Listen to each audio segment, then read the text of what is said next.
Yan guys, good morning. Nandito naman po tayo sa ating mga kadragunan kasi another great day today kasi yung mga dragon fruit natin may nagbubung, may paparating na harvest soon at meron na sa din nagbabads. Yan po guys, so ang dami nila nagbabads guys. At nandito rin oh, yan po. And then madami pa po yan, hindi lang po nakin na flex yung iba. Mamaya sa ating pag-video, mag-intro muna tayo para makita nyo kung gaano karami yung buds for July. Thank you for watching. Please watch this video.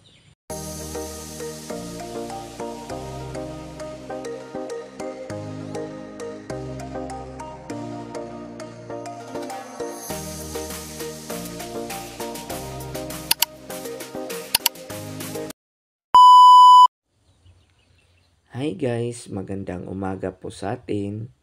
Yan po guys, a great day today kasi maraming buds ngayon ang ating nakikita. Yan po, maraming buds po siya guys. Maraming buds po siya.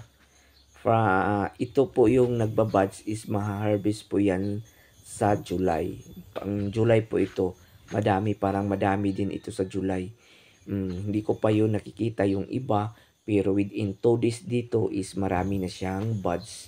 Ito ang kagandahan sa dragon fruit kasi non-stop siya. Once nga mag-season na siya, non-stop na yung bunga niya. Tuloy-tuloy na yan patungo sa November. November po yung off-season nito. Yan. 'Di ba taas yung off-season niya. Kaya ang ganda talaga magtanim nito ng dragon fruit kasi pang first class ito eh. Number 1 ito sa kumbaga pa pinaka demand na prutas yung dragon fruit.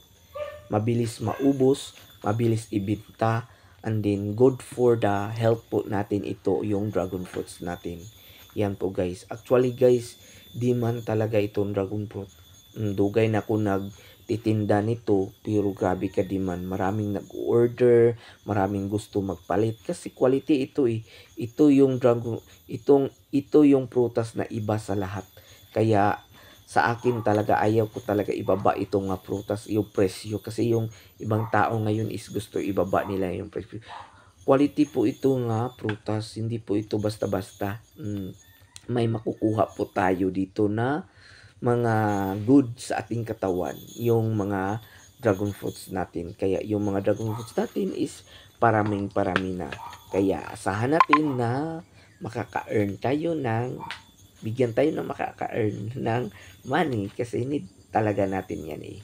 Kaya sa gusto mag-subscribe dyan, isubscribe nyo na ako, Farming Dragon Fruits. Kaya salamat sa inyong paglantaw guys and enjoy this video. Thank you guys. Yan po, daming bunga nila. Yan po guys, thank you for watching. Din hilang tataman.